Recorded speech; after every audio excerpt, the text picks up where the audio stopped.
reka nkubwize ukuri, ahantu wicaye ntukacumurire, Imana yagufitiye umugambi. Yesu yagufitiye iki?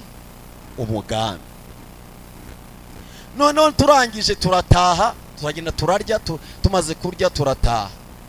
Ntashe leta nsoreza kuraka, none ntahana utuburi tubiri tw'urumogi. Urumva ibyo nashakaga ntabyo mbonye, ngomba kunywa n'ubundi ni hahandi. Ngize ku Kademi nataga hariya Nyarutarama hafi ya MTN, none ari ntuye. Ngize ku Kademi nkubitana patrouille y'abapolisi bari mu kazi. Umwe baranyegereye arambwira ati uvuye, nyivuga abayumvisha urumogi. Akirugumva abwira abagenzi bati uyu muntu avuye kunywa urumogi. Bara rero ntago twabarengagiza akazi bakora, nyine bagomba kugushakamo amakuru. Babankubise urushyi, mbona amatara yose ya Kigali mbona yakiyengewe. Yesu akurebera aho abantu batakurebera. Anyumvishe neza, Yesu we mu butware bwe no mu bushobozi bwe akurebera aho abantu batakurebera. Aho abantu bakurebera ntango ariho Yesu wakubonera, ahubwo Yesu we akurebera mu mugambi we no mu cyo yakugambiriyeho. Abantu bo bakakurebera mu cyo bakubona aka kanya, ariko ntibashobora kwerekwa ejo hawe hazaza. Niyo mpamvu iteka mu bisuzuguro tugira, dusuzugurwa n'abatagira iyerekwa. Akakureba wicaye hano cyangwa mure mu muhanda, izuba ryakuviriye, ivumbi ryakugeze mu bene ahangaha, yakureba agahita kubona ko serike yawe izaza ejo. Ndimo ndarwana n'amajwi abiri, rimwe ritijya mu kazi, irindi ritijya mu rusengero. Ayo majwi yombananira neza kuyanesha. None ndangije mpita mvuga ntumva nanjye mbasubize rero, urusha undi imbaraga abari untwara, nanjye mpita mpagaramera gutya. Ngiye kumva numva imbaraga ziranteruye, numva ziranjyanye. Nkigera ku muryango w'urusengero nsanga barimo barasenga, bati mukingura abantu binjire. Bakinjira witwa Desire mukuru w'uyu nguyu ahita avuga ngo ni mukinge, hari amakuru mpawe aka kanya. Ndavuga nti se ibintu by'abarokore nuko bimeze? Ndinjiye ngo nibakinge, kuki ninjye agahita avuga ngo hari amakuru ahawe, ntiwasanga ngiye gufatwa tu. Ati ni mukinge, abadiyakoni mwegera amadirishya n'imiryango. Ndavuga ndi karabaye, ni numo kuba bugiye gufatwa tu. Nyicara aravuga ngo hano hari umuntu ngo Imana yarayiganirije n'umunywa rumogi, ngo ariko Imana ikeneye kumuha agakiza. Ndavuga nese mu bantu bose batuye isi, batuye igihugu, batuye Rukiri, batuye Remera, ni Imana yaganirije gusa. Ndicara. Bati haguruka Imana iragushaka, ndicara. Haguruka Imana iragushaka, ndicara. Ati kandi ngo naza nkagufata kuya ndi byabo bigera barya. Imana numundinde mu izina rya Yesu, numundinde mu izina rya Yesu. Kabona ari maraza yangere ruhanda ati ndagufata, ni Imana we numundinde tu. None umva kantu kanyuma rero, ariko bari Yesu ni mwiza. Nyoboye amateraniro kuwa gatanu iwacu, ngiye ko mbona message muri telefone. Naravuga navuga ni telefone mujye muzegereza, ariko ntimukazirangariremo. Ujye unagakajisha amasegonda ngero uveyo, hari gitangaza kihe cyiza. Ndebye ubisoma ndebye amaso bitambona message, bataka kanya turagushaka. Ndavuga ni karabaye. Ati none, ati birashoboka ko ati washaka ibyangombwa, ati hanyuma ati tukagushakira itike, hanyuma kadusanga tukavugana. Ndavuga ni karabaye. Ndebeye sanga kode ni nyamahanga. Ndavuga nti kode ko ari nyamahanga akaba atari yo muri Afurika, aho ngaho saba tubuzi. Ndebye izina nsanga ni izina ry'umuntu igeze gusengera. Arambwira ngo none birashoboka ko wakwitegura ko numva nshaka ko bigenda gutya na gutya kandi ukaza. Ndavuga nti ntacyo bitwaye. Arambwira ngo genda ushake passport, hanyuma ushake na visa, hanyuma unyitabe. Ndavuga nti Imana ishimwe. Mba nsohotse biterano rishoje, hanyuma ritari ryasoza, ba bantu babona ko duteranja kuri telefone, umwe ababwiye undi ati ku muyobozi wacu ati uyu munsi yarangare muri telefone cyane. Mba ndakumvishije. Ndavuga nese wabavana muri confusion, nkababwira uko byagenze. Hanyuma ndavuga rero ni urugendo bari barimo banyoherereza link y'urugendo, mwihangane so kuderanja gutya na gutya. Imana ishiriye inzira, ni kuva navuka nabaho nimbonye akantu ko gutuma nurira indege.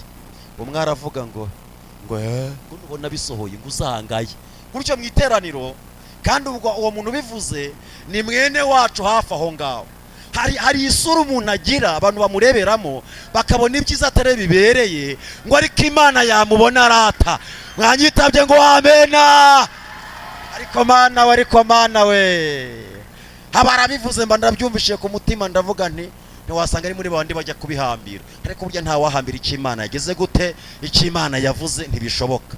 Mba ndasohotse njya gushaka visa, ubwo umuntu yari ari mu gihugu cya Dubai, hanyuma ndangije visa mba ndayibonye. Hanyuma za karande tuvukiramo zitangira kunganiriza, zitibonye pasiporo. Kumbi pasiporo yari yabanje no kwanga, barayisikanye mu barabiranga, barayisikaniranga ku munota wa nyuma mbona iremeye. Ndavuga nti Imana ihabwa icyubahiro. Hanyuma ya majwi rero atangira kumbwira ati bara so azi Kanombe ntiwapi, nyoka arahazi ntiyigeze kuhareba, ari mu bibare. Nti none hari undi mwene wanyu muziranye wageze? Nti nta wundi. Ati none urabona uzajyaho ukagerayo? Nti nzagerayo. Ati nuna yijyamo? Ati ukabona ikandagiyemo? Ati nigera mu kirere? Ati mushinga indege ihanuka? Ati narabyumvisha. Ati zahanuka. Amajwi aranganiriza ku buryo naryamaga sinsinzire ndimo ndeba indege ihanuka. Naraye ijoro mbona indege 3 zahanutse, mbona niyangirimo kubera ubwoba. Hanyuma dusome ijambo ry'Imana dusanga mu butumwa bwiza bwa Yesu Kristo ko bwanditswe na Yohana. Ntango turi butinde, aha ni mu rugo, nuko abagira ngo nanjye mpumekeho, ariko ibihe byo kuvuga byo turabifite. Hano kuwa gatanu musibejo tuzaba turi hano, kandi no hirya no hino naho tubakora ivuga butumwa. Rero nukuri ibyo kuvuga byo Yesu arabiduha, iyo tubibereye maso ntaho bijya biguma muri twe. Hanyuma tugiye gusoma igice cya 9 ubutumwa bwiza bwa Yesu bwanditswe na Yohana. Hanyuma turasoma imirongo myinshi ariko ndavugaho biki. 9 Yohana turasoma murongo wa mbere ndageza ku murongo wa 11. Urumva ayo magambo ariyo tugiye kuganiraho iminota mfite. Ndizera ko mwahageze, ni page y'104. Kandi nyankunda kubwirana nkababwira ngo nitugera mu nzu y'Imana tujye dushimira Imana kuba twaramutse si bisanzwe, ahubwo ni imbabazi Imana ibitugiriye kugira ngo dukosore iby'ejo twageze gute twakoshejemo. Mwanyumvishe neza? Nubona uramutse ntukagira ngo ni bisanzwe, uvuga ngo hari ikintu Imana ishakaho, nugira ngo nkosore ibyo ejo ntageze gute ntakoze. Rero mu kuramuka kwawe Imana yakuramukije kugira ngo utekereze ku byejo wakoshejemo, hanyuma uhindukiremo bisabiremo Imana imbabazi, wongere wiyunge nayo. Hanyuma icya kabiri nkunda kubwira abantu ni icya kabiri, nkunda kubabwira nkababwira ngo akakiza twahawe nta mafaranga twatanze, nta n'ibitambo twatanze, ni ukwemera gusa ukakira Yesu byonyine, ni ubuntu. Ntango bisaba amafaranga, bisaba kwakira Yesu gusa. Ni iki? Ni ubuntu. Rero Yesu twamaze kumwakira aduhindurira amateka, agarara imbere yanyu tukamuvuga ko tuzi ibyo yagiye akora ku buzima bwacu. Dusome. Akigenda abona umuntu wavutse ari impumyi, abigishwa baramubaza bati mwigisha ninde wakoze icyaha, n'uyu cyangwa n'ababyeyi be ko yavutse ari impumyi? Yesu arabasubiza ati uyu nta cyaha yakoze cyangwa ababyeyi be, ahubwo ni ukugira ngo imirimo y'Imana yerekanirwe muri we. Nkwiriye gukora imirimo y'uwantumye hakiri ku manywa, bugiye kwira ni igihe umuntu atakibasha gukora. Nkiri mu isi ndi umucyo w'isi. Amaze kuvuga atyo acira amacandwe hasi, ayatobesha akondo akamusiga ku maso. Aramubwira ati genda wiyuhagire mu kidendezi cyitwa Silowamu, bisasobanurwa ngo yaratumwe. Nuko aragenda ariyuhagira agaruka ahumutse.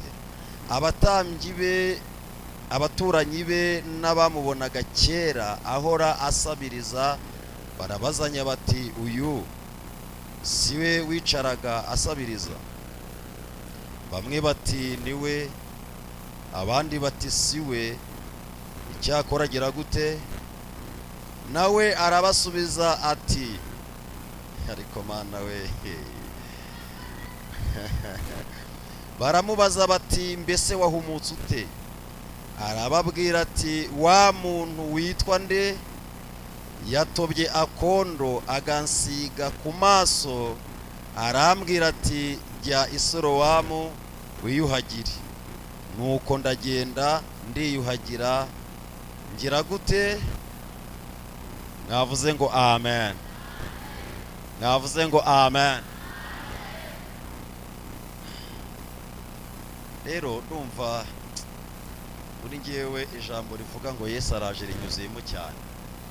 Nabyutse ntekereza amagambo menshi numva mbiraniyemo, ariko numvira ingiri umwuka rimishuriyemo ibintu bikomeye cyane. Uzi ko Yesu ajyaza akakuzanira izina abantu batari bazi?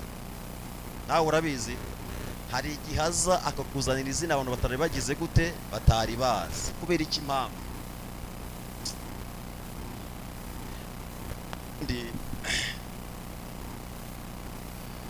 Yesu akureberaho abantu batakurebera. Hanyumishe neza, Yesu we mu butware bwe no mu bushobozi bwe akureberaho abantu batakurebera. Aho abantu bakurebera ntango ariho Yesu wakubonera, ahubwo Yesu we akurebera mu mugambi we no mu cyo yakugambiriyeho. Abantu bo bakakurebera mu cyo bakubona aka kanya, ariko ntibashobora kwerekwa ejo hawe hazaza. Niyo mpamvu iteka mu bisuzuguro tugira, dusuzugurwa n'abatagira iyerekwa. Akakureba wicaye hano cyangwa mure mu muhanda, izuba ryakuviriye, ivumbi ryakugeze mu bene ahangaha, yakureba agahita kubona ko serike yawe izaza ejo.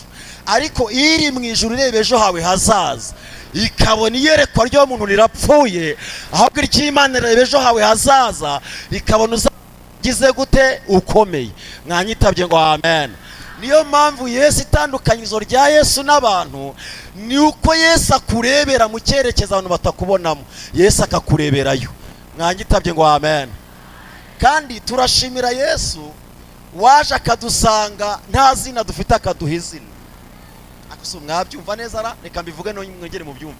Ndashimira Yesu za akagusanga ahantu hatagira izina, Yesu akakwitira izina. Yamara kukwita izina abantu bakarigiraho impaka, bakavuga batari kubundi uyu muntu babwiye gutya ntibashobora kuba bavangiwe. Ariko ivuganye nawe ntanga isaba ntitira, ivuganye nawe ibyo ifite ubushobozi bwo kuzagera gute? Kuzakora, kuko ari Imana ifite iki? Ubutware. Mwanyitabye ngo amen. Rero kuba wicaye aho ntango ari ikibazo cy'ibyo wakoze, ahubwo ni igihe cyo kugira ngo Imana imanukira ikwicaje kugira ngo ihagwere icyubahiro. Babandi bakuvugaga bone ko ari Imana dusenga igize gute? Ishobora byose. Mwanyitabye ngo amen. Niyo mpamvu rero iyo duhagaze ahanga twibuka amateka. Twibuka iki? Amateka. Nigeze nicara umunsi umwe nca ku rusengero rw'abarokore, maciye numva barimo baravuga ngo Zopere, ngo Shayini, ngo Shabaraganda. None ibintu nabiteranya nabikurikira nkumva nta kirimi kirimo nakumva. Zopere, Zeshayini, Shabaraganda. Natekereza mu ndimi twiga muri iki gihugu nkumva nta kirimi cy'icyongereza nakuramo cyabasha kunsobanurira ibyo bavuga. Najya mu gifaransa nkumva nta birimo, najya mu Giswahili nkumva nta birimo. Ntavuga barokore bataye umutwe ku rwego bahagara imbere hano bakabatuburira ngo Zeshayini, ngo Dutayini, ngo Shabaraganda. Nkumva ni ibintu by'ikinyoma bitageraho bihuriye n'ibyo barimo bavuga. Kumba Imana idukirisha ibipfu by'ububwiriza. Ikiri mutakumva ni Imana ikoreramo ikakugirira neza. Navuze ngo amen. Munsi umwe nza kwicara, ntabwo nivuga ubuhamya bwose, ariko ndabwira utuntu nka dutatu gusa nsoze. Hanyuma nza kwicara nge nanywaga urumogi rwinshi, kandi numvaga nta warunkuraho, kuko rwanteraga ibintu bitatu, kandi ibyo bintu bitatu byambeshejeho. icyambere rwanteraga kwitonda nka umutagatifu ku buryo warankandagira nkavuga nti Yesu akubabarire ntanamuzi. Icya kabiri rwatumaga ntajya mu ngeso z'ubusambanyi cyangwa mu tubari. Icya gatatu rwatumaga mbasha kuba n'abantu bose amahoro.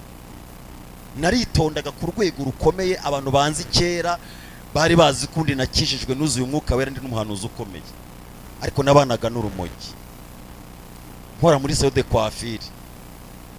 Noneho umunsi umwe nza kwicara numva ibyo bintu abarokore bavuga, najyaga nca ku rusengero hari iwacu mu Rukiri batarasenya, murabona ira jaride nayo ngweremo urumogi igihe kirekire. Nahacaga bari mu materaniro barimo basenga, ngiye ngiye kunywa urumogi saa sita muri pause. Nahaca Zubere Zeshayini Shabaraganda, avuga ni ibintu by'abasazi, reka twigendere tujye kwinywera ibyacu, ibi ni iby'abasazi. Tukagenda, ariko wumva ukuntu Imana ikora, Imana iteye ubwoba. Tujya kurunywa nge n'uwo mwana yari kavukira hano hepfo, noneho twajyanaga Bibiliya y'isezerano rya kera twabaga tuyifite no mu kazi, nako y'isezerano rishya. Noneho twagerayo we akabumbura Bibiliya, nge nkaroringa urumogi. Kuroringa se murabizi? Ntabyo muzi. Kuroringa ni kwa kundi batekera itabi mu bakecuru ba kera, gutekera itabi twe tubyita kuroringa. Rero none uko uko ndimo kuroringa, nawe agasoma ijambo ry'Imana, yarangiza kurisoma nanjye agahita amuhereza, hanyuma akarikongeza, hanyuma nanjye nkasoma ijambo ry'Imana. Ahantu hambere nasomye ni ahantu havuga ngo kuko Imana yakunze abari mu isi cyane, byatumye itanga umwana wayo w'ikinege kugira ngo bamwizera bo kurimbuka, ahubwo babone ubugingo bugize gute? Buhoraho. Ndavuga ni karabaye. Nawe yari amaze gusoma ahantu havuga ngo igiti cy'umutini, ngo Yesu akirebeye hakurya ngo yumva arashonje, ngo akibonye agira ngo arakibonaho iki? Imbuto. Ngo akigezeho wasanga niyo babi gusa nta mbuto gifite, ngo arakivuma kitacyuma. Ndamubwira nti iri jambo usomwe rifite ikibazo. None kuki duhingukiye ku giti bavumye kikuma? Twebwe ntabwo twavumwe, tukaba twararangiye kuba dusoma urumogi tugasoma na Bibiliya. Arambwira ati wapisha, ati Imana iradukunda. Ati ntabwo mvishe se yuko yakunze abari mu isi cyane? Ni yego. Tukagera we ngo twumve ko bya bintu bya Shabaraganda biza bikanga, noneho byakwanga tukumva nyine ni basi bari abarokore bitigisa mu bikikwe, hanyuma tugataha. Ariko Mana, Yesu akura kure, muhereze Yesu icyubahiro. Yesu akura kure we, haleluya. Yesu ni umunyembabazi, Yesu agira neza. Iyo mwibutsa amarira yanjye aragwa. Yesu akura kure, Yesu arabohora. Noneho ndamubwira nti reka dukora amasengesho y'iminsi 2. Ndashaka kumenya Zeshayini Shabaraganda icyo bivuga, ndabishaka. Byanyatsemo dukora amasengesho y'iminsi 2, tutarya tutanywa, ariko kumanywa mu gitondo saa sita nimugoroba tunywa urumogi, nta mazi twanywaga pe. Umuntu uzi Munyanziza, abantu bavukiye hano Munyanziza, papa ejo bundi yarapfuye, kumuvuga ntacyo bintwaye, muzamushake mu mubazi, mvuga ibintu bifite ibihamya ngewe, muzamushake mu mubazi, ni inshuti yanjye. Ndavuga nti reka dusenga amasengesho y'iminsi 2, hanyuma twumva ibintu by'abarokore. Turayasenga tutarya tutanywa, ariko mu gitondo dufata urumogi, saa sita dufata urundi, nta mazi, nimugora dufata urundi. Nuno ku munsi wa kabiri turimo tuyasoza nta numwe uvuze mu urwo rurimi, tuyasoza nta n'imbeba tubonye itambuka, tuvuga ngo abarokore n'abesiko. Kumba Imana yatubonye, yatwumvishije. Reka nkubwize ukuri, ahantu wicaye ntukacumurire, Imana yagufitiye umugambi. Yesu yagufitiye iki? Umugambi. None turangije turataha, turagenda turarya, tumaze kurya turataha. Ntashe leta soreza kuraka, none ntahana utuburi 2 tw'urumogi. Urumva ibyo nashakaga ntabyo mbonye, ngomba kunywa n'ubundi ni hahandi. Ngeze ku kademi nataga hariya Nyarutarama hafi ya MTN, none ari ntuye. Ngeze ku kademi nkubitana patrouille y'abapolisi bari mu kazi. umwe baranyegereye arambwira ati uvuye, nyivuga abayumvisha urumogi. Akiri kumva abwira abagenzi bati uyu muntu avuye kunywa urumogi. Bara rero ntabwo twabarengagiza akazi bakora, nyine bagomba kugushakamo amakuru. Babankubise urushyi mbona amatara yose ya Kigali mbona yakiyengewe. Ndavuga ni ndapfuye ndarangiye. Kumbura urumogi rufite mu mufuka, nkunda kugenda afashe umufuka rero. Babarambwiye bati zamura amaboko, mba ndayazamuye ko nakayazamuye nzamura na rwa rumogi mfumbatije. Hari ninjoro barasaka urumogi bararura ko bakarwumva. Polisi arambwira ati zana urumogi ufite, ntafande ntisaka nuko ntarwo ufite kandi mu maboko rugize gute. Barasaka bajya mu masogisi, bajya mu nkweto, barasaka bajya mu kwaha, bagira bate ariko na ako Yesu azi guhisha nukuri. Yesu bura nibona ikoze icyaha akabona ni gutamashe kugira ngo Yesu abatayo ababibireba. Nange Yesu arampisha aho ngaho. None umwe aravuga ati ko numva urumogi nabwa nafande nuko ino umuntu duhuye tuvuye kurunywa hari birashoboka mpobeye runsigaraho ntarwo nanyweye. Polisi arande barambwira ati icara hari. Mu gihe ngiye kwicara hari umumama ari uvuga izina uyu munsi aracyari muri guverinoma y'u Rwanda, yarakomeye twe tuziranye, yarankundaga cyane ariko ku buryo ataryaga tudasangiye mu rugo iwe. Hanyuma bavuye kureba amazu ye hano kuri ntuza kuri Remigora, oya hano kuri Romaro yari afite amazu menshi. Abatambitse gutya ataha azamuka, ngo Imana yanze kumucisha ku muhanda w'amabuye ngo ace Remigo, yamucishije hasi kugira ngo Imana intabare.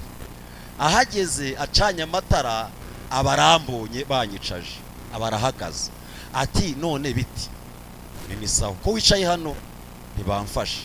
Ahita hamagara abapolisi bari hirya mu kanama, sinzi bari barimo bavugana. Bakimukubita amaso nabagize barya umutima nibanza ndurokotse. Ati se uyu mwana wanjye ko ari hano? Bandi bati se ugira umwana w'ikirara? Ati se ni ikirara umwana wanjye? Ati ni ikirara atavuye kunywa urumogi. Ati umwana wanjye nta nkuru urumogi, ati nta nubwo azi no rucururizwa kandi ubwo ndarufite nubwo ndacyarwicaranye. Harangije aravuga ati se ati mwari umufatanye? Ati ntabwo tumufatanye ko urimo ruramunukaho. Mitamagurukane rwose mama, rwose ni umugabo durano hepfo arampobera, nubwo wasanga ari bikote bye birunsize nta rumogi pe, rwose urabizi ko nta nk'urumogi. Arangije aravuga ati ngane mu mume ndabikurikirana neza, nisanga Rwanda mubakosorera. Abashyize mu modoka baranyuye, simarokotse. Yesu agira neza.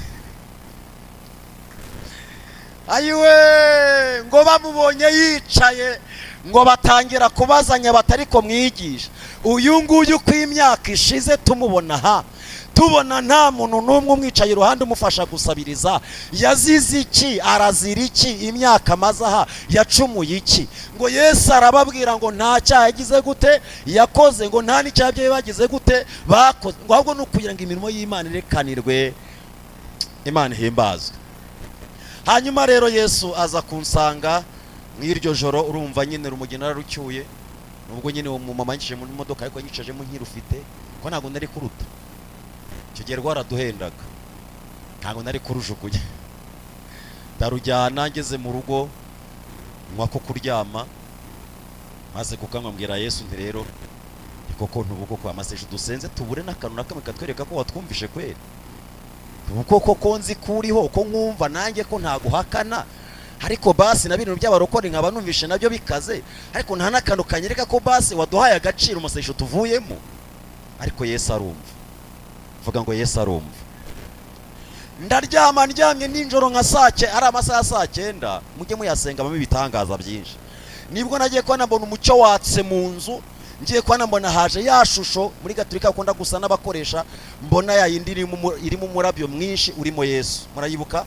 Mbona mu gikutiraje, hanyuma ngiye kubona mbona mu nzu haratse. Yambwiye amagambo 3. Ijambo rya mbere umva ngewe nabonye umucyo watse ndatokesha, bitoka shitani, toka abazima, abadayimoni bashye. Ntaya mahembe ndayatwika, abazimu ndabatwika. Mu gihe nkivuga ngo abahembe n'abazimu ndatwika, mbona mu gikuta ifotiraje. Ngiye kumva numva ijwi riravuze ngo Musabyimana Jean Bosco mwene runaka na mukarunaka arambwira ngo wintokeshe kugeza aya masaha nige ukubeshejeho. Ambwira ijambo rya kabiri arambwira ngo subiza amaso inyuma mu ntambara urebe uburyo nakurengeye. Mbirebye mpita mbyibuka. Icya gatatu arambwira ngo urakizwa cyangwa ntango ukizwa. Ndamubwira ngo ndakizwa. Ahita agenda mu nzu arongera haba mu mwijima. Noneho ndangije mbitekerezaho ndongera ndiryamira. Urumva nararanye urumogi.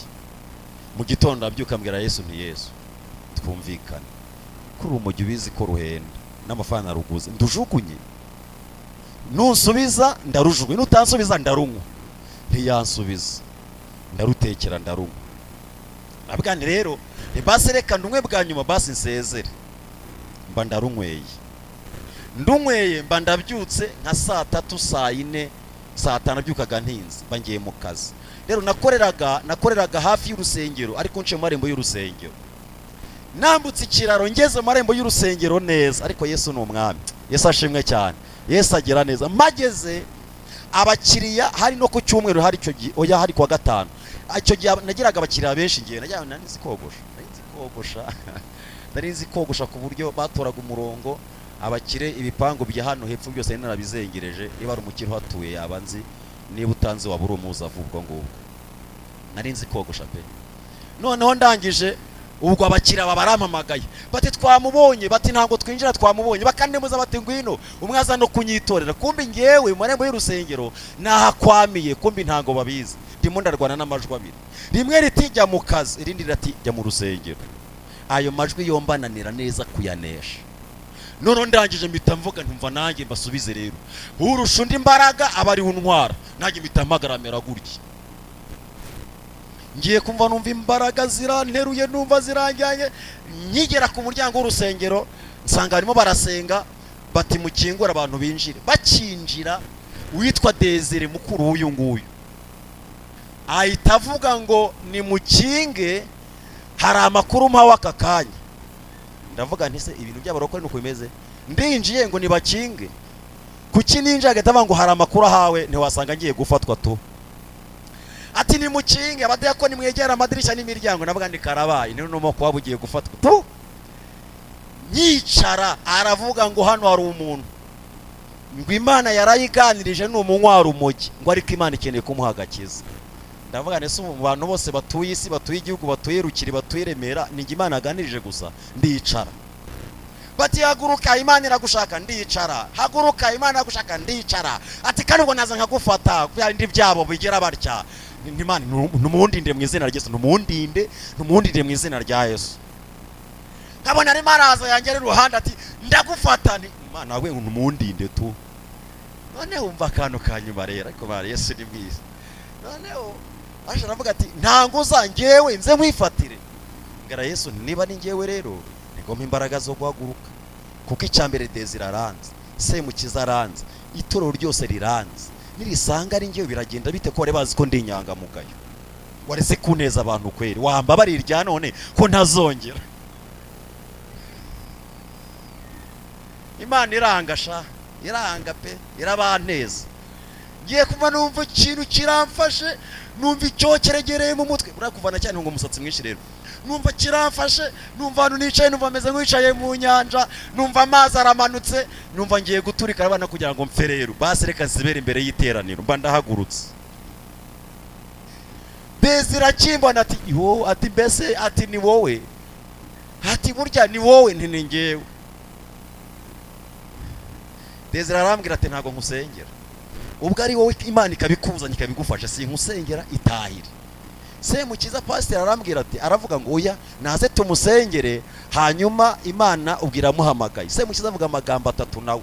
Aravuga ngo Mana nubasha kumenya abageze igihe cyo kugukorera ukabahamagara, usanze nuye ari mu gihe cyo kugukorera none uramuhamagaye. Icya kabiri uzamukomeze kandi ntazigera asubira mu byo avuyemo. Icya gatatu uyu muri mu muhamagariye ntazawumwariremo, azaboneremo icyubahiro n'agaciro n'ubugingo. Ahita abwira ati ngaho jya mu kazi. Nahise nsohoka njya mu kazi, njya kwikorera akazi nyine umugisha mba ndawucyuye. Nuko nakijijwe. Muvuge ngo amen. Hanyuma rero iri jambo ndarikunda. Impamvu ndikunda ni iki? Nuko abantu hari igihe batugiraho impaka ariko batazi icyo Imana yagambiriye muri twebwe. Ariko ongera umbwire umuntu, mubwire ngo Yesu araje, mubwire ngo Yesu araje. Yesu araje. Iri jambo ndarikunda. Nyimara gukizwa Imana iransanga, nkunda kwibwira nkababwira ngo ntuzigane undi kuko ntango wamenya impamvu yahamagaye runaka. Wabyusha neza, buri wese agira inzira ye, ntuzigane mwene so uzaci yawe nawe uciye. Kuko icyambere, hari igihe nigeze kujya gusura korari imwe hano muri izi korari zina hanga. Noneho Imana irambwira ngo mbwira uwo muntu umubwire ngo ntakangubushera, arambwira ngo ndetse naho babwenge ntakakandagire, kandi abandi barabunywa. Mwabyusha neza, kuko Imana imuje ubushera abandi bakaba babunywa. Byumvikane ko buri wese Imana yamucira inzira ye ntukigana abandi. Noneho ako mwavuze ngo amen. Noneho ndavuga ni Imana, ngiwe ndumva nshaka kugukorera ubinshoboza. Nyimara guhaguruka rero Imana ikimpagurutse, intambara ziba zarahagurutse rero. Irambwira ngo akazi kihorere nzagutunga. Ntihoya, ntago nareka akazi. Nagiye impaka n'Imana, ukwezi kurashira, abiri arashira, atatu arashira, ngeze ku kwezi kwa kane irambwira ngo noneho washaka kuzankwera uri ikimuga. Ndayibwira ntoya, irambwira ngo byihorere. Ndongera nsubira mu kazi. Subiye mu kazi, ititeze ikintu gituma kakazi nakoraga bagafunga. Nyirinza aravuga ngo ndashaka inzu yanjye. Ndamubwira nise ko twakwishyuraga waretse basi nimukeneye ko tukongera tukakongeza. Arambwira ngo ya ndashaka inzu yanjye. Ako kanya kumba Imana ageze gute, yabirangije, inzu barayitwambura. Ugomba ntangiye akazi kivuga butumwa, intambara zaguruka gutyo, induru ziravuga. Umuntu umwe ne wambwiye ijambo rimwe leta nsorezaho, arambwira ngo kubimbwa ntibigombera umurizo. Arambwira ngo nuzajya umbona cyo gagara imbere y'abantu wigisha ujye umenya kurimbwa. Nise kubera iki? Arambwira ngo umugabo nkawe ureshya utyo ungana nawe, ni gute wumvira ibyo bintu byitwa Imana? Ni gute Imana ivana umuntu mu kazi ikamujyana kuba mayibobo? Rwana intambara abavandi nazirwanye, ngeze aho ngambwira Yesu nti nshoboza kuko ndananiwe. Nsoza rero Yesu ambwira amagambo atatu nakunze n'uyu munsi ndacyarimo. Arambwira ngo ni ngewe Imana ishobora byose, igira ikirema yarangiza ikagera gute ikagikomeza. Irambwira ngo ninjye guhagurukije. Icya kabiri, irambwira ngo iyi nzira nkuzanyemo, irambwira ngo ntuzayambariramo ubusa, ntango uzayisonzeramo, ntango uzayiburiramo ubukode mu gihe ntaraguha iyawe. Irambwira ngo kandi ntabaza nzajya nkutabara. Irambwira ngo jya mu murimo wanjye. Mba ninjiye nyumba ndagiye, mba nkoze umurimo w'iki w'Imana. Noneho Imana itagira isoni rero, wowe kabyarawe Imana ntigira isoni. Uzi Imana kugira ngo igusanga utagira icyo kurya, utagira icyo kunywa, ikubwire ngo iguhaye imodoka, ngo ikurije indege.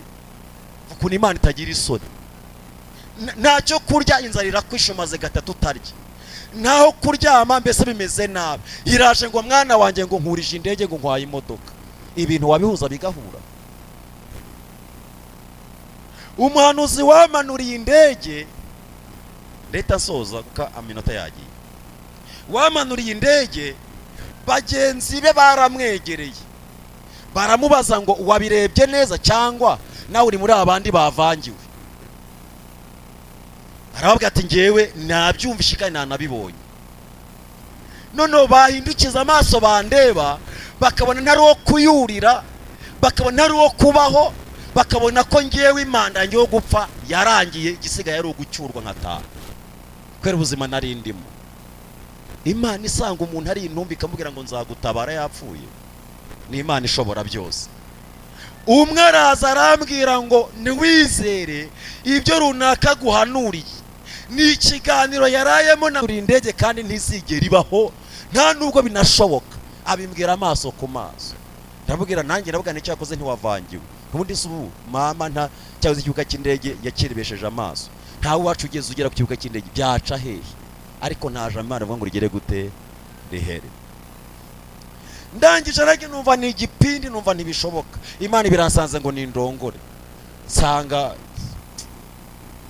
ko mureke dusenge. Reka mbabwize ukuri. Imana nta soni igira, muri yo harimo imbaraga, n'ikitariho Imana igira gute? Irakirema. Zamura haleluya! N'ikitariho Imana irakirema. Nta buzima, nta buzima, nta mibereho, abantu bandiho baturapfa mu gitondo, nanjye nareba ko nkasanga ko urupfu ruranyegereye, ariko Imana itagira isoni irambwira ngo jya kurongora.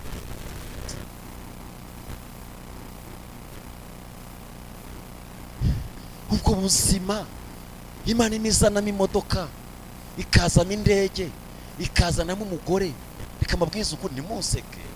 Hagiye mbivuga ariko baseka kano mvuga kano konyine. Nari ngize ku rwego twatwendera twimbere ntugurirwa n'abakobwa. Kubera iki impamvu? Ntago nzi impamvu byazaga, najya kubona nkabona azanya kamvirope, nkabona harimo agasengeri, undi nkabona harimo kandi nawe nabwiye nawe niko nakubera muhiru nisengera, nataha narabaga nkasanga ku muryango hari akamvirope, nangasanga ari utwenda, utwo twenda. Ubwo buzima Imana ikabugusangamo ngo indege, ngo imodoka, ngo umugore. Umva ukuntu nta soni Imana igira. Ivuze umugore umuntu twasenganaga araseka we, abaza umuhanuzi ngo subiramo neza, uravuze ngo narongore ngwi, ngo ariko abanyarwanda muri abagome we, araseka. Mwabonye kagatabo ka Mukristo ukuntu ubwenge bw'isi yasetse mu Kristo, murabyibuka? Yakubiza agatwe nawe niko yasetse, numva umushinya uranyishe, ariko nanjye narako ko nkasanga koko si igihe cyo kurongora, ariko kumbe Imana yabibonye ko ari igihe cyo kugera gute, cyo kurongora. Yesu ashimwe cyane.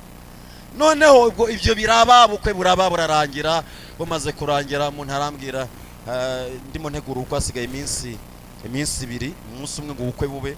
Gihe nagiye gusenga iwacu mu Rukiri, icyo gihe Innocent wari uyoboye, nakoze ubukwe 2016 mu kwezi kwa 3, ubwo nakoze ubukwe. Noneho nkinjira nicara mu rusengero, Innocent barambonye ko twafatikanya kuyobora umurimo w'Imana mu Rukiri, ninjye wari umwungirije icyo gihe. Noneho ahita ambwira, none se ngo kuri hano ngo ubukwe bwapfuye? Ndavuga ntago bwapfuye, ubukwe burahari. None se ko wicaye hano ninaje gusenga, byagucanze suze tugusengera Imana ikuremere? Ntireka da ntibyarangiye, bigene nyine byose byakunze. Ariko reka mabwire, buri Imana hari gitinda kuza igira ngo yiheshe iki icyubahiro, kamubwira aka kantu, ariko ntimuseke. Barari rero reka nsubike kugira ngo ntaza kwica gahunda y'abamasengesho nabari. Hanyuma reka mabwira aka kantu, Imana yarambwira ngo nzagukwera, nzaguha inkwano. Ngiye gushaka umukobwa, nsangana umukobwa w'ahantu runaka mu bantu biyubashye, bagiye kunca inkwano bayica nk'uko wayicumwa no kwa minisitiri. Kubera kwihagararaho nanjye ndavuga nti nzayibaha. Kunumvaga Imana ngo ritanyima iki, tanyima inkwano, ntizayibaha. Ati pastor uzayibona? Nzayibona. Mba ndagiye. Baravuga ngo none uzayizana mu gihe kingana iki? Ndavuga nzayizana mu kwezi kumwe nzabanyibahaye. Kumbi mu mufuka nta n'urutoboye rurimo, ndetse na mama nta bushobozi afite bwo kuba yankwera. Nabije neza, nta muntu ufite mu muryango wabasha kumbwira ati basi reka tumuhe cya kabiri cy'inkwano. Ariko Imana burya ni Imana ni nziza. Imana ivuga ibyo ifite, iyo ugeze ubona byagucanze Imana iraza. Hanyuma kwa kwezi nabaye kurarangira, kurangiye barampamagara bati pastor none inkwano iri he, warayibuze tumugukope cyangwa tumugwera ubuntu. Ndavuga nti mu izina rya Yesu aka nagasuzuguro.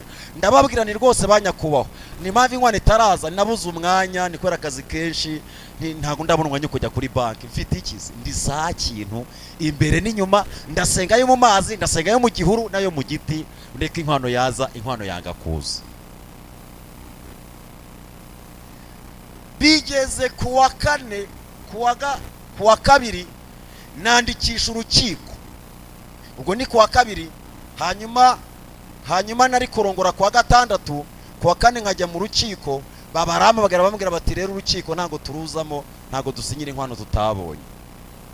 Bose kuwa kabiri babimbwiye. Noneho ubwo nta kintu ndagira gute, ntacyo ndabona, kandi wasiga iminsi 3 kugira ngo ngire gute ndongore. Kandi nababwiye ko ukwezi kutazashya ntabahaye iki inkwano. Mba ngiye guseba sasa rero, mbwira Imana nturansebeje urakinkoze. ku munsi wa gatatu mu gitondo ndabyuka mbwira Imana nti Imana nti rero ntisingiye nyine waba ubikoze na Yosefu yarabikoze umugarura mu nzira, nanjye ngiye kubenga uyu mukobwa w'abandi nigendere, nta rukiko nshaka, nta n'ukuseba nshaka, nanjye ngiye gucaho nigira iwacu mu cyaro, ndajya mu rufunzo, nta uzambona, nzazamuka byaribagiranye. Mu gihe nyipanga gukijwe irambwira ngo mwana wanjye, irambwira ngo ntacyo wamburanye, ndaje nkukoze, ndaje nkutabare, nimane icyubahiro cyawe. Ndavuga ni Karabaye ni yego. Ngiye ko nabona saa sita z'amanywa umuntu arampamagaye, arambwira ngo uri ninde mu rugo, arambwira ati nsangana ngiye inkwano, ampa inkwano nayo nasabye bari banciye. Akima ndangije numva kwihangana birananise, mvuze induru nere haleluya mbigenze gute, ko numvaga Imana ikoze igitangaza.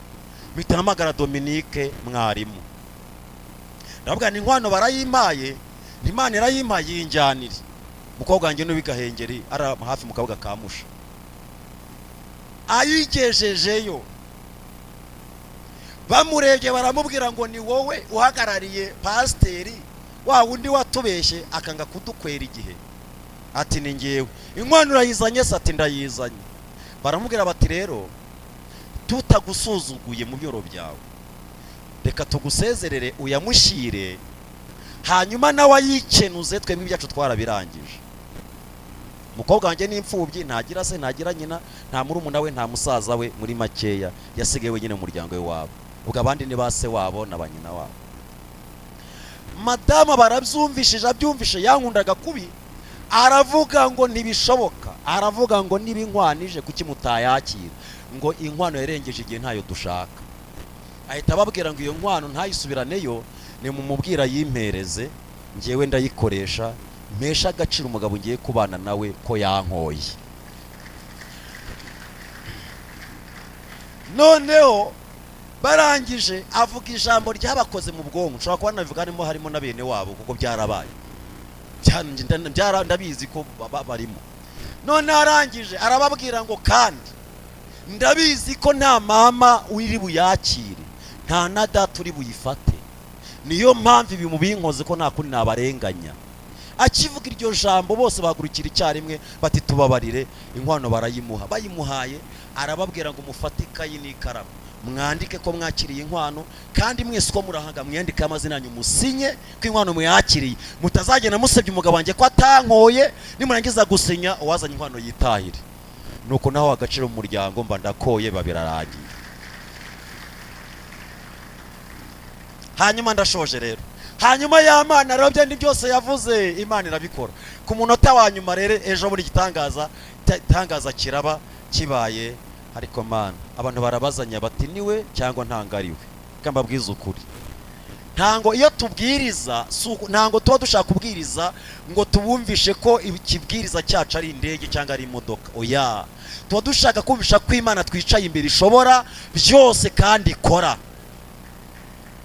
Nyoboye amateraniro ku wa gatanu iwacu, ngiye ko mbona message muri telefone, naravuga ni telefone mujye muzegereza, ariko ntimukazirangariremo, ujye unagakajisha amasegondo ngero uveyo, hari igitangaza cyiza. Ndebye ubisoma ndebye amaso bitambona message, bataka kanya turagushaka, ndavuga ni Karabaye. Ati none, ati birashoboka ko ati washaka ibyangombwa, ati hanyuma ati tukagushakira itike, hanyuma kadusanga tukavugana. Ndavuga ni Karabaye. Ndebeye sanga kode ni nyamahanga, ndavuga nti kode ko ari nyamahanga akaba atari yo muri Afurika, aho ngaho saba tubuze. Ndebye izina nsanga ni izina ry'umuntu igeze gusengera. Arambwira ngo none birashoboka ko wakwitegura ko numva nshaka ko bigenda gutya na gutya kandi ukaza. Ndavuga nti ntacyo bitwaye. Arambwira ngo genda ushake passport, hanyuma ushake na visa, hanyuma unyitabe. Ndavuga nti Imana ishimwe. Mba ndasohotse bitera rishoje, hanyuma ritari ryasoza abantu babona ko duteranja kuri telefone, umwe ababwiye undi ati ku muyobozi wacu ati uyu munsi yarangare muri telefone cyane. Mba ndakumvishije, ndavuga nese wabavana muri confusion nkababwira uko byagenze. Hanyuma ndavuga rero ni urugendo bari barimo banyoherereza link y'urugendo, mwihangane so kuderanja gutya na gutya, Imana ishiriye inzira, ni kuva navuka nabaho nimbonye akantu ko gutuma nurira indege. Umwe aravuga ngo nubona bisohoye ngo uzangaye gutyo mu iteraniro, kandi ubwo uwo muntu bivuze ni mwene wacu hafi aho ngaho. Hari isura umuntu agira abantu bamureberamo bakabona ibyiza atari bibereye, ngo ariko Imana yamubona arata. Mwanyitabye ngo amena. Ariko Mana we, habarabivuze mba ndabyumvishije ku mutima, ndavuga nti ntiwasanga ari muri bandi bajya kubihambira, ariko burya nta wahambira icyo Imana yageze gute, icyo Imana yavuze ntibishoboka. Mba ndasohotse njya gushaka visa, ubwo umuntu yari ari mu gihugu cya Dubai, hanyuma ndangije visa mba ndayibonye. Hanyuma za karande tuvukiramo zitangira kunganiriza, zitibonye pasiporo. Kumbi pasiporo yari yabanje no kwanga, barayisikanye mu barabiranga, barayisikaniranga ku munota wa nyuma, mbona iremeye. Ndavuga nti Imana ihabwa icyubahiro. Hanyuma ya majwi rero atangira kumbwira ati bara so azi Kanombe ntiwapi, nyoka arahazi ntiyigeze kuhareba, ari mu bibare. Nti none hari undi mwene wanyu muzeranye wageze? Nti nta wundi. Ati none urabona uzajya ukagerayo? Nti nzagerayo. Ati none ayijyamo? Ati ukabona ikandagiyemo? Ati nigera mu kirere? Ati mushinga indege ihanuka? Ati narabyumvise. Ati zahanuka. Amajwi aranganiriza ku buryo naryamaga sinsinzire ndimo ndeba indege ihanuka. Naraye ijoro mbona indege 3 zahanutse, mbona niyangirimo kubera ubwoba. Ariko Mana yaje, ngeze ku kibuga cy'indege baransaka, ariko umukobwa wanjye araharira. Umukobwa wanjye tubana muri groupe ya groupe Yesu araje, groupe Yesu araje. Byanyatsemo numva Imana imbwiye izina Yesu araje, ni izina risobanutse kandi kuko Yesu araje. Noneho dusengana, ngeze Kanombe ndahamusanga, nsanga ari mu bantu nabo batera kashe y'abantu bagenda. Ambonye arambwira ati mushumba wanjye ni Karame. Ugiye? Ndagiye. Uragiye? Ndagiye. Arebye asanga ni Dubai, aha gutya na gutya. Ati Imana izagenda. Nawe biramutungura. Hari ubusimerega tubamo abantu bakumvaho bagatungurwa, kandi nukabarenganye niko bimeze nyine to. Arebye isura, arebye ubuzima, ariko arambwira ati ndabizi urasenga. Ati ubwisezerano ryasohoye. Nicaye muri ya sare bategerereza muri dayimoni, atumva karabaye. Ati nta n'isoni wicaye aha? Ni ati ku marembo y'indege. Ati hari umuntu aragutegereje, agutegereje ibintu bibiri. Ni kihe? Icya mbere hari icyiciro barizwamo kandi ntabwo kijya mu ndege. Icyo cyiciro murakizi? Icya kabiri arambwira, ijwi rirambwira ati kandi icya kabiri arambwira ati nta mukuna murenzi yerekwa mfite ntango uzagerayo. Narasusumiye, mugenzi twe turi kubona mbizi icyokere, ndihanagura. Arambwira ati se wayiki? Mburi icyo mvuga kubera ubwoba. Ngiye kuba numva baravuze bati indege magana ngahe iraje, hanyuma abayijyamo barasha mu muryango nimero iyi niyi, hanyuma musohoke mugende.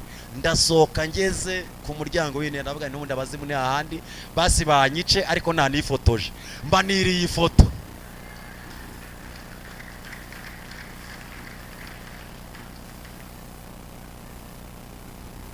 Nabyakubaho, mba niriye ifoto, mba ndakariye we, mba ndigoroye.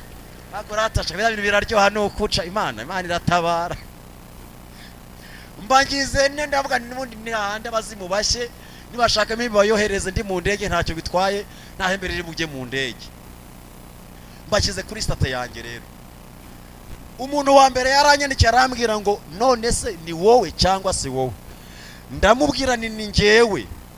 Arambwira ngo none se ngo ugiye Imana yaravuganye nawe ngo cyangwa ujyanywe n'amarangamutima? Ndavuga ni ya marangamutima yaba n'Imana ntibindeba. Amarangamutima amayitike, amarangamutima amaye pasiporo abaho, namaye visa ni nta kibazo, ntacyo bitwaye. Bara amarangamutima. Ako kanya yinjira mu ndege, maze kwinjira mu ndege hari kirere mugera muri zigata zishika. Ntago umugore wanjye yasinziriye. Baramuhamagaye bati tubwire n'umugabo tubonye cyangwa ni mukure tubonye ku kibuga cy'indege. Umugore ati n'umugabo wanjye. Ati umwe yaramubwiye ati musenge ntazagaruka. Mbese hari ibintu bitukurikirana bibona dushatse ngo ntituzabyara, bona tubyaye ngo ntango tuzarera, ibona tureze bati ntango bazakura, ariko rati yavuganye nawe rata ni Imana ishobora byose. Zamura haleluya.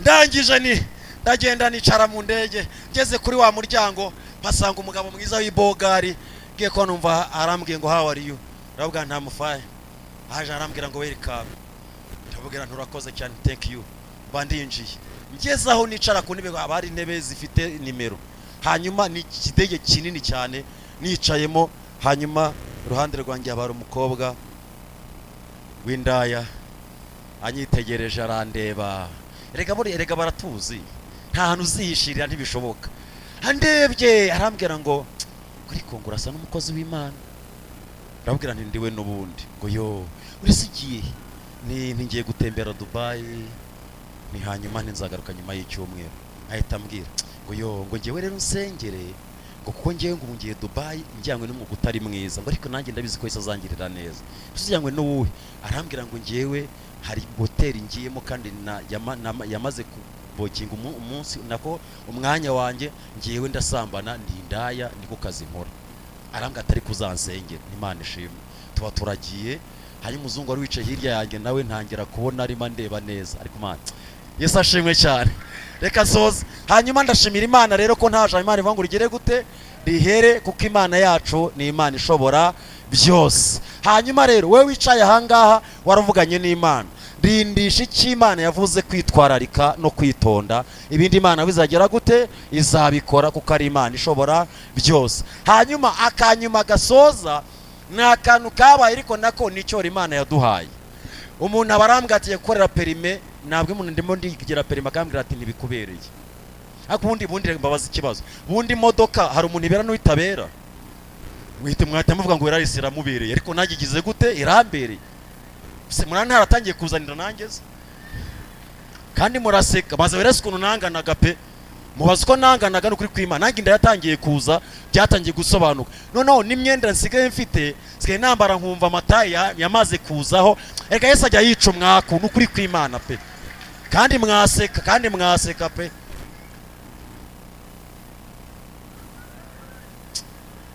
Amakuru mwebwe muzi.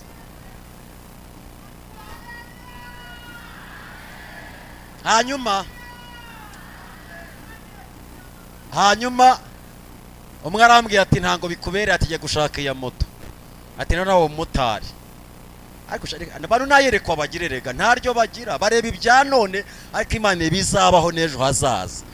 Mana we nanjye koko nabona nkabona nkwiriye motari n'ukuri, ariko nsenze nibuka ko Imana avuze ko izama iki imodoka, nabase perime ya A itwara imodoka, naboneka ngiye gushaka nanjye mbe nk'abandi, ngiye gusenga Imana avuga ati nguhaye perime, ngiye ubwa mbere ndatsindwa, tsindirwa demarage, ndarira, Imana nturakinkoze, ntacyo reka ntahe. Ubwa kabiri nsubiye nari nzi imodoka pe, kandi n'ubu rwose ntago ari ibintu byo kwiyemera, ndagerageza.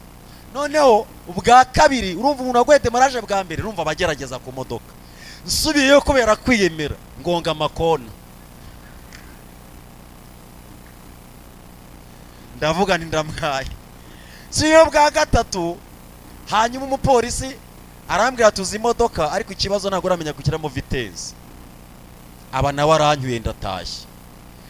Ku bwa kane umupolisi nawe turagera, tugeze sikirazo, tugeze ahantu arambwira ati hagarara, hanyuma kubera no na confidence niki amagarika ndi muri kabiri, arambwira ati ngo haguruka nibagirwa gushyira mu ya mbere, nkandagiye umuriro imodoka numva igiye gushya, polisi ati ngo hagarara, arambwira ati imodoka ari yawe ukayigongesha bingana gutya byakunezeza ntiwapi, ati ngo tuzahura ubutaha. Ubwo si kane mbwira Yesu nturakinkoze, ndiramwaye nta kundi nabigeza. Ku nshuro ya gatanu niho Yesu yampereye perime, arayima perime ndayibona. Hanyuma nsoza rero, nyimara kubona perime, amajwi aransanga arambwira ngo nta so wanyu nta nyoko wanyu nta nuyitunze, none iyi perime gibike ntukanayigenda nta kizakumarira. Ariko Yesu ni mwiza, muhe icyubahiro yo kabyara. Buri inzira Imana izacamo ntango wayimenya kugira ngo isoze amasezerano yawe. Nkunda gusengera abantu, ngewe niko kazi nkora. Noneho nsengera umuntu w'umugabo w'umukire, arambwira ati ngewe icyambere ntusengere by'amafaranga, ndabizi musengera amafaranga, wasanga ugiye kumbwira ngo amafaranga, arambwira ati ndayafite.